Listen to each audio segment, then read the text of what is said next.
नरेंद्र मोदी चुनावी रंग में आ चुके हैं। पुणे में नरेंद्र मोदी ने न सिर्फ 2002 गुजरात हिंसा पर हालिया विवादास्पद बयान पर पलटवार किया, बल्कि उन्होंने धर्मनिरपेक्षता के सवाल पर कांग्रेस को ही कटघरे में खड़ा कर दिया। एक कदम आगे बढ़ते हुए नरेंद्र मोदी ने अर्थशास्त्री मनमोहन सिंह के अर्थशास्त्र पर भी हमला बोला।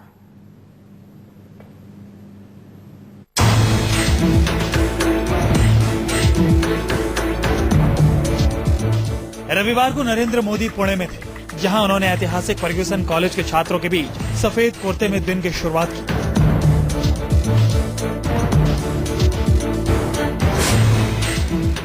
लेकिन जैसे ही दिन ढलने लगा, पुणे में बीजेपी कार्यकर्ताओं की सभा में पहुंचे नरेंद्र मोदी भगवा रंग में रंग गए और उनकी जुबान सियासत के वो बाण उगलने लगे जिसके निशाने पर कांग्रेस और दिल्ली की सल्तनत थी। कल तक पिल्ला बयान पर विरोधी नरेंद्र मोदी की बखिया उधड़ रहे थे। आज नरेंद्र मोदी ने कांग्रेस की धर्मनिरपेक्षता को कटघरे में खड़ा कर उसे ढकोसला करार दिया। जैसे ही कोई संकट आ जाता है तो वे सेक्युलरिज्म का बुर्खा पहन लेते हैं और सेक्युलरिज्म का बुर्खा पहन करके बंकर में छिप जाते हैं। धर्मनिरपेक्षता की पटरी छोड़कर नरेंद्र मोदी महंगाई की पटरी पर दौड़े और अर्थशास्त्री प्रधानमंत्री की जमकर खबर ली।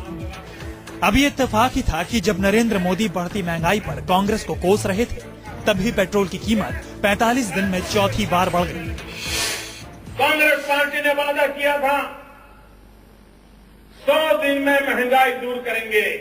आपने वादा किया था, वादा क्यों नहीं निभाया?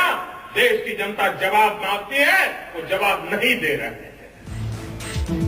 वैसे इससे पहले फर्ग्यूसन कॉलेज में छात्रों के बीच भी नरेंद्र मोदी मनमोहन सिंह की बखिया उधेड़। डॉलर के मुकाबले दिनों दिन कमजोर पड़ते रुपए की सेहत पर मोदी ने चुटकी लेते हुए कहा कि कांग्रेस में अच्छे से अच्छा अर्थशास्त्री अनर्थशास्त्री हो जाता है और अगर यही हालत रही तो आने वाले दिनों में रुपया बहुत तेजी से भारतीय वित्त मंत्री पी चिदम्बरम की उम्र तक पहुंच जाएगा।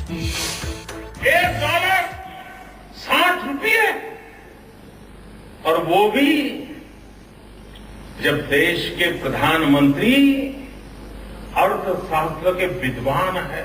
रुपये की कीमत दिनों दिन टूटती चली जा रही है और ऐसा लग रहा है कि बहुत तेजी से भारत के वित्त मंत्री की उम्र के तक पहुंच जाएगी।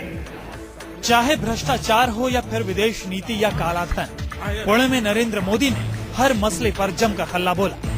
उन्होंने कांग्रेस के फूड सिक्योरिटी बिल पर भी जमकर कटाक्ष किया। जब भारत की सुप्रीम कोर्ट ने कहा कि ये जो अन्न सड़ रहा है उसको हो सके उतना जल्दी हिंदुस्तान के गरीबों को बांट दो, दिल्ली की सरकार ने ये अन्न बांटने से इनकार कर दिया। इतना ही नहीं, वो अन्न सड़ता रहा और बाद में क्या किया?